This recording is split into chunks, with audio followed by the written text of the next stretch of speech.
नमस्कार, the daily show में आपका स्वागत है। मैं हूं आपका मित्र साथी हमदर्द मुकेश कुमार।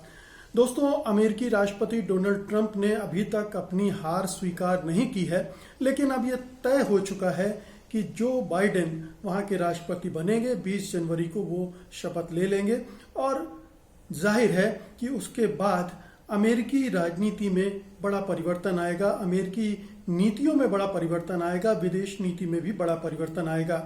हालांकि भारतीय प्रधानमंत्री नरेंद्र मोदी ने तुरंत जो बाइडेन को बधाई दे दी है उनके जीतने पर, और ऐसा जताने की कोशिश की है कि सब कुछ ठीक ठाक है, कुछ बदलने वाला नहीं है और अमेरिका का रुख भारत के प्रति वही रहेगा, मोदी सरकार की नीतियों के प्रति वही रहेगा, उसमें कोई बदलाव नहीं आएगा।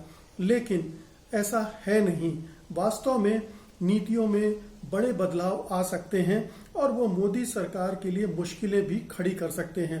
तमाम प्रेक्षक, अंतर्राष्ट्रीय मामलों के जानकार सब ये जानते हैं कि डेमोक्रेटिक पार्टी का क्या रुख है, जो बाइडेन का क्या रुख है, उनके साथ जो उपराष्ट्रपति बनने जा रही हैं कमला हैरिस, उनका बहुत सारे ऐसे मसलों पर क्या रुख है जो भारत सरकार के लिए, मोदी सरकार के लिए दिक्कत वाले हो सकते हैं।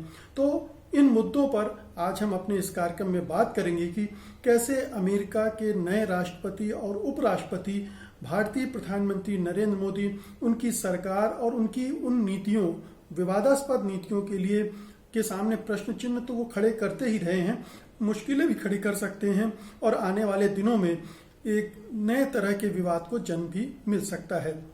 लेकिन उसके पहले आपसे एक गुजारिश करना चाहेंगे कि गोदी मीडिया के चाल चरित्र चेहरे से हम अब भली भांति वाकिफ हो चुके हैं। जिस तरह से चैनल व्यवहार कर रहे हैं, सरकार की गोदी में बैठकर उसके प्रोपेगेंडा कर रहे हैं, झूठी खबरें फैला रहे हैं और देश को गुमराह करते हैं बार बार, हर बार, ऐसे में जरूरी हो जाता है कि स्वतंत्र पत्रकारिता का साथ दिया जाए और उसकी ताकत बना जाए।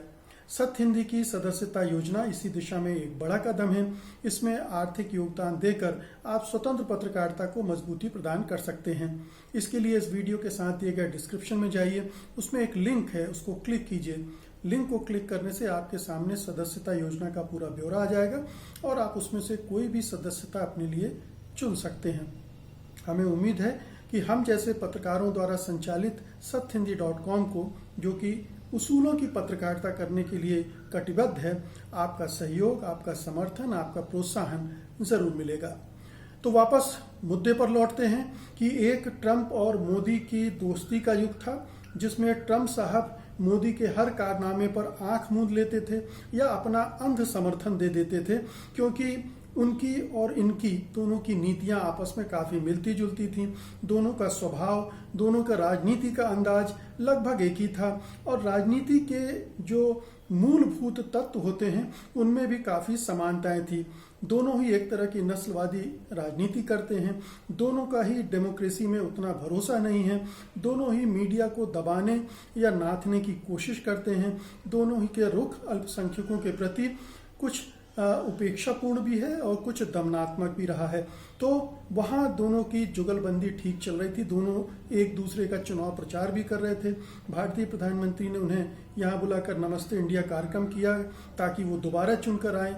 उनका दुर्भाग्य कि वो दोबारा चुने नहीं जा सके हैं और ये एक मैसेज डेमोक्रेटिक पार्टी ने जरूर लिया होगा कि एक प्रधानमंत्री जो दूसरे राष्ट्रपति, जो उनकी विपक्षी दल का नेता है, उसको किस तरह से समर्थन दे रहा था और हमारी अब उपेक्षा कर रहा था, बावजूद इसके कि जो अंतर्राष्ट्रीय नॉर्म है, नियम है, उसमें दूसरे देश की राजनीति में दखल नहीं दिया जाना चाहिए। लेकिन हमारे प्रधानमंत्री मोदी जी दोस्ती में केवल गले से नहीं लिपटते हैं, बल्कि उनके घर तक पहुंच जाते हैं। हम ट्रंप साहब के बारे में भी देख चुके हैं, नवाज शरीफ के बारे में भी देख चुके हैं। लेकिन कुल मिला के ये है कि ट्रंप और मोदी की जो जुगलबंदी थी उसने भारत को कोई फायदा पहुंचाया हो या न पहुंचाया हो, लेकिन मोदी और उनकी अपनी जो नीति है और जो संघ परिवार का एजेंडा है उसे आगे बढ़ाने में उनकी मदद मिलती रही। चाहे वो कश्मीर का मामला हो, धारा 370 का, और चाहे CAA NRC का मामला हो, चाहे हिंदुस्तान में ह्यूमन राइट्स के दमन का मामला हो। बहुत सारे साहित्यकर्मी, बुद्धिजीवी, संस्कृति कर्मियों को कुचलने, दबाने, जेलों में ठूंसने का मामला हो, मीडिया को दबाने का मामला हो, तो इस मामले में अमेरिकी रुख, थोड़ी बहुत बयान वहां से आते रहे हैं, लेकिन मोटे तौर पर ट्रंप प्रशासन ने कभी दिल्ली पर दबाव बनाने की कोशिश नहीं की। अब जो बाइडेन आ गए हैं और उनका नजरिया बदल सकता है। बहुत सारे लोग ये तर्क दे रहे हैं कि भारत एक बहुत बड़ा बाजार है और उस बाजार की चिंता, उस बाजार की जरूरत अमेरिका को है, इसलिए वो भारत के साथ अपने रिश्ते खराब नहीं करेगा और भारत के साथ जो पहले से चले आ रहे हैं रिश्ते उसको आगे बढ़ाने की कोशिश करेगा।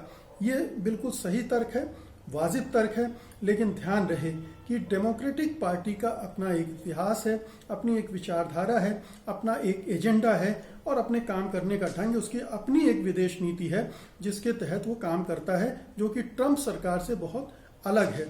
और उस विदेश नीति में कश्मीर का एजेंडा और अल्पसंख्यकों का मुद्दा, ये सब बहुत हावी रहेंगे। अगर आप बाइडेन का जो चुनाव प्रचार था उसमें उनका जो पॉलिसी डॉक्यूमेंट है उस पर नजर डालेंगे तो स्पष्ट तौर पर उसमें कहा गया है, एक तो कश्मीर के बारे में कहा गया है कि कश्मीर में जो भी केंद्र सरकार, मोदी सरकार ने कदम उठाए हैं वो भारत की जो सेकुलर मल्टी एथनिक परंपरा है, डेमोक्रेटिक परंपरा है, उसके खिलाफ है। यानी CA, NRC इन दोनों के खिलाफ है बाइडेन की पार्टी। और बाइडेन और कमला हैरिस खुद भी ये दोनों ही अपने कई बयानों में ये जाहिर कर चुके हैं।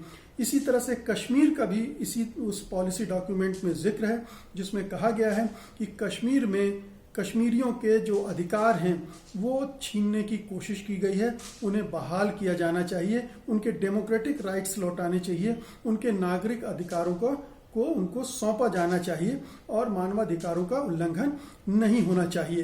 तो ये आप देखिए कि जितना जो बाइडेन इस मामले में प्रतिबद्ध नजर आते हैं उतनी ही कमला हैरिस भी प्रतिबद्ध नजर आती हैं। और ये जाहिर है कि जब वो सरकार में आएंगे, सरकार चलाएंगे, तो ये उनकी पॉलिसी का हिस्सा हो जाएंगे। ट्रंप ने भले ही आंखें मूंद रखी हों, इन सब से कभी कोई अटैक नहीं किया अपनी तरफ से, कोई दिल्ली पर किसी तरह का दबाव नहीं बनाया, लेकिन अब स्थितियां बदल रही हैं। और देखिए कि डेमोक्रेटिक पार्टी भी पिछले कुछ सालों में ज़्यादा लेफ्ट की तरफ चली गई है। बर्नी सैंडर्स तो जो बाइडेन के प्रमुख प्रतिद्वंदी थे, जो कि रेडिकल लेफ्ट के माने जाते हैं, वो उम्मीदवार नहीं बन पाए, ये अलग बात है। लेकिन पार्टी के अंदर लेफ्ट का महत्व बढ़ा है और सोशलिस्ट जो टेंडेंसीज हैं डेमोक्रेटिक पार्टी की वो भी मजबूत हुई हैं। जो बाइडेन और कमला हैरिस खुद भी थोड़ा सा समाजवादी पक्ष की तरफ झुके हुए नेता हैं। और ये कमला हैरिस तो अपने जीवन भर मानवाधिकारों की वकालत करती रही हैं, जो अश्वेत हैं उनके अधिकारों के लिए लड़ती रही हैं। तो ये सारी चीजें वो अंतर्राष्ट्रीय संदर्भ में भी लाने की कोशिश करेंगी।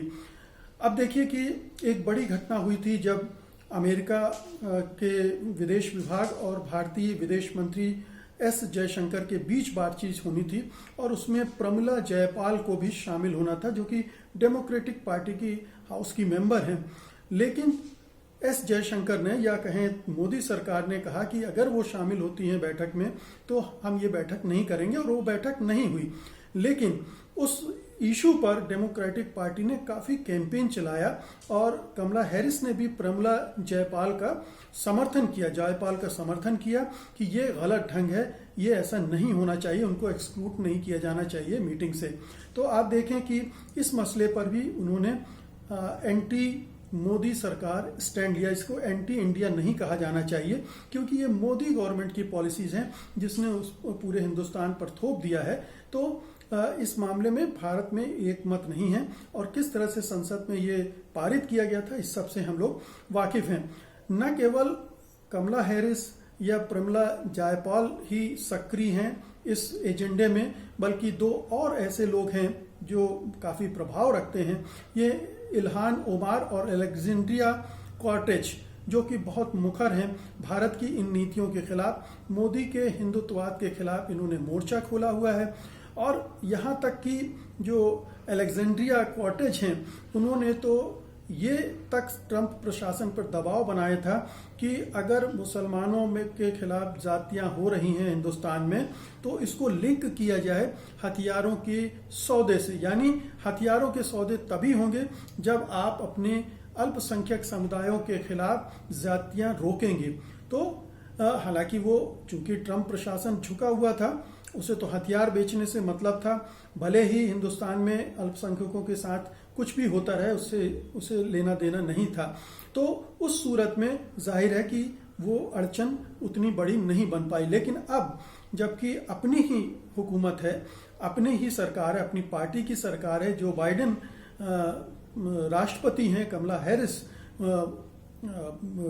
उपराष्ट्रपति हैं, तो जाहिर है कि अब दबाव ज्यादा पड़ेगा और दिल्ली को ये सोचना पड़ेगा, वो इसको अनदेखा नहीं कर सकती, उपेक्षा नहीं कर सकती, अन्यथा अमेरिका से मिलने वाली मदद कम हो जाएगी। और सबसे बड़ी बात यह कि हमारा जो फौज का मॉडर्नाइजेशन प्रोग्राम है, आधुनिकीकरण का प्रोग्राम है, वो जो थोड़ा बहुत आगे बढ़ रहा है वो भी ठंडा पड़ जाएगा और हमारी सेना और भी पिछड़ती रहेगी। तो ये एक ऐसा लीवरेज है जिसका इस्तेमाल बाइडेन सरकार जरूर करेगी। यहां तक कि इन्हीं जो 3 नाम मैंने बताए आपको, कमला हैरिस के अलावा Pramila Jayapal, Ilhan Omar, Alexandria Cortez, इन्होंने ही ऐसे लोगों को डेमोक्रेटिक पार्टी की कैंपेन से बाहर करवाया जो मोदी समर्थक थे, मोदी के पक्ष में बोलने वाले थे, हिंदुत्ववाद के पक्ष में बोलने वाले थे और ओवरसीज फ्रेंड ऑफ बीजेपी के कहलाते थे।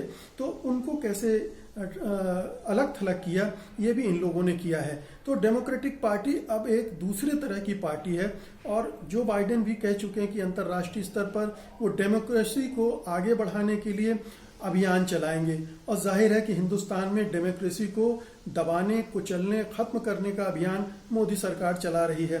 तो जैसे जैसे उनका अभियान बढ़ेगा वैसे वैसे दिल्ली के साथ उसके टकराव भी बढ़ेंगे। तो अमेरिका के आर्थिक हित अपनी जगह पर है, वो बिल्कुल उनसे समझौता नहीं करेगा, उसके लिए तमाम तरह की कोशिशें भी करेगा।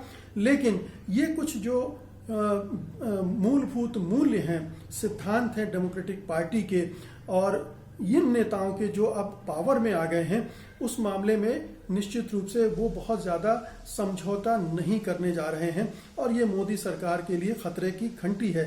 मोदी सरकार को समझना पड़ेगा और जो कुछ उसने कश्मीर में किया है या ये CAA और NRC के मुद्दे पर करने की सोच रही है और कुछ दूसरे कदम उठाने के बारे में अगर वो सोच रही है तो उसे दोबारा से सोचना पड़ेगा और इनमें हो सकता है कि उसे रोल बैक की तरफ भी जाना पड़े, कुछ और कदम पीछे खींचना पड़े।